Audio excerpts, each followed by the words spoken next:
Lan harashan qabdu jechuudha. Fardi shanan isin qabdu. Daawwattoota keenya egaa guyyaadhaan sanaa galarraa gartee kiiloomeetira 8 irratti fageenya tan argamtu harillaa iddoo seenaa qabeettiidhaatti argamna. Gawaa'ee harillaadha seenaa hedduu waa hedduutu odeeffama. Kanaaf guyyaadhaan tana iddoo seenaa qabeessa kanatti imallee waan jiru asxasti waan argamu qooduudhaaf asii argamnee jira. As biratti ijoollee miidiyaa hedduutu as jira. Nu duras akkasuma jiranii kunooti gariin nu dura kutanii jiranii. So haga dhumaan wajjin turaadha arraas oolla olmaan keenyaasi. Akka bye bye.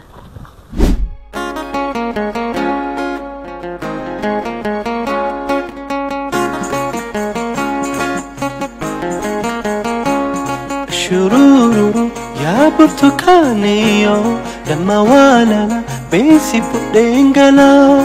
Shururu ya burtukaniyo. Hai sesama demi jalan itu kodok ni. Ayah ada. Nagami. Isinggar garu. Majaru jurusan. Harola. Habis nagar garu. Yo simbar baca via semaga jirakono.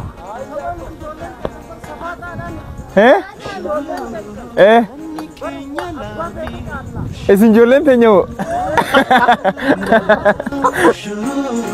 Lami wal jalate shururu mi awaju jira shururu ya burtukaniyo lama walala besi pudengala shururu engala shururu Ladira dawa jalatti kan argamtu aradda harallati araddan harilla iddo ummanni harillaadha jechuudha waggoota 800 hanga kuma dura jechuudha jiraachuu ture. Egaa daawwattoota keenya kabajamoo fi qaqqaalii akkami jirtan magaalaa Dirree jalatti tan jirtu iddoo seenaa qabeetti harillaa jedhamuun beekamtu kan gartee umrii waggaa 800 haga kumaa qabdu iddoo hawwata turizimiiti iddoo seenaa qabeessa hambaalee seenaa kana gartee qabeenya qabnu kana gartee baasnee nyatti mul'isuun dirqama dhaloota akka ta'etti hubannee kana ilaalcha keessa galchuun arra tiim dirree wajjin tiim dirreen gaakoo beekamudha eenyu hojii hedduu dalagu jira yeroo gabaabaa keessatti dhufee jechuudha arra immoo harillatti argamnee jirra. Harillaa keessa maaltu jira seenaan harillaa maal fakkaatti waan je'uun iyyafachuudhaan dhufnee as jirra waan jiru waan asirraa arganneen dhageenyeen kan isiniif qoonnu taana haga dhumaan waliin turaame oolota akka orboo jira ammasee.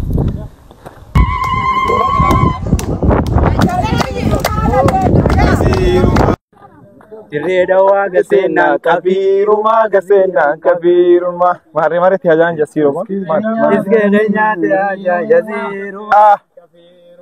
Salanis muciyo mariuma de aja yasiruma yasiruma aja yasiruma aja yasiruma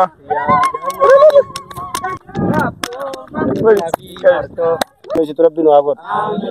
Nyaata aadaa keenya kanallee kanaa miti warra gartee itittuu fi urgoodhaan illee gartee nama keessummaa teenya tana dhufte keessummachiiftu Rabbi nu haguudha.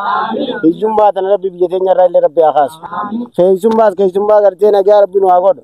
Sa gartee faantii riskii Rabbi nu haguudha. Haguudhu eenyu? Haguudhu eenyu? Yaaqi subhaana rabbikaa.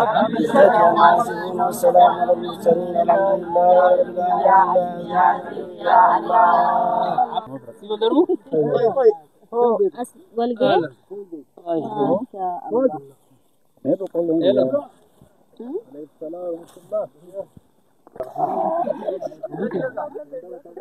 Tana firisi takkitti lama buufnee gaarra firii isiidhaa tun lakkaa'amtee ni finna.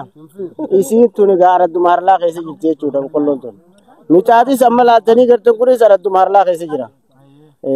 Amma aradda harlaa jechuun muuziyeemiidhaan kan beekamtu ammaan kana jogolaa fi darbiiwwan kana qofa osoo hin ta'in nyaata aadaatiinis beekamtudha jechuudha.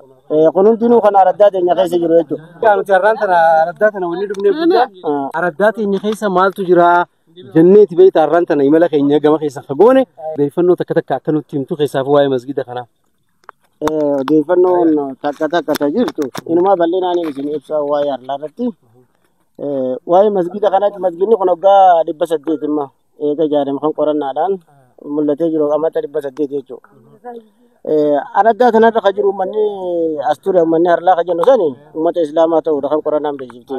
Hallaan harra shan qabdu jechuudha. Fardi shanan isin qabdu akka harra karaa baajjanii. Harra karaa baajjanii. Takka harra awwaallee janiin. Takka harra ijaa janiin. Harar. har'a hararii tana jechuudha. Har'a shan qabdee takka har'a biyyoo jettee jirti jechuudha. Harti biyyoodha biyyoo harlaati. Biyyoo harlaa akkasi kara shanan tana qabdi jechuudha harlaan. Ammas naannoo isiidhaa kan beekamtu maal eellan. Eellanii jira kan gadi fageenyi isaa hin beekamne jechuudha. Hamma itti dhaabbatu kan beeku. Eellan isaa hanga ammaa ka ture san rabbiin galanni haa ga'u ammaan tana kantiibaan keenya kan amma dhufe kun gaafii namaa hedduu waan deebisuuf irratti xiyyeeffannaa godhee guyyaa tokko asirratti akkuma walgahii kana dhufnee yaada dabarfannee ammaan tana haroon amma isin gartan guddoon tuni sababa saniin eela harlaa jaarraa shanaffaadha hamma jaarraa 20 jirra amma.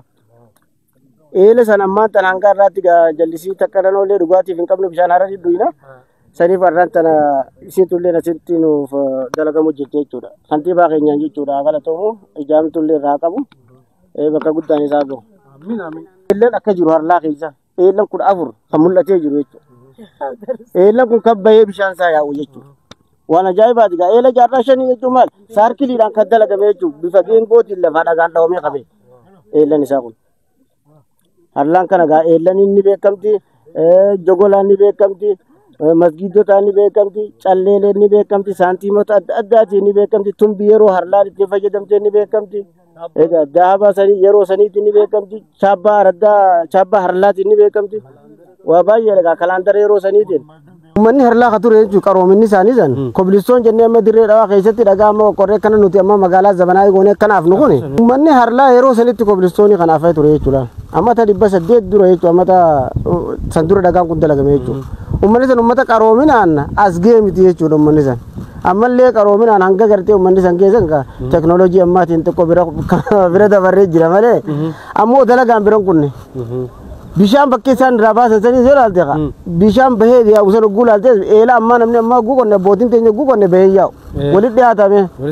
Egaa silaa bishaan akka isaan qonne sanii bishaan san nuti humna isaanii san dheene keenyaas bahee deeme jechuudha. Qaroominaan uummata yeroo dheeraa nu dura dabre jechuudha. Ka isaanii ilaa amma kana mareefu daawwattee deemte san bishaan bahee deemu san maali? Ka harlaati jechuudha.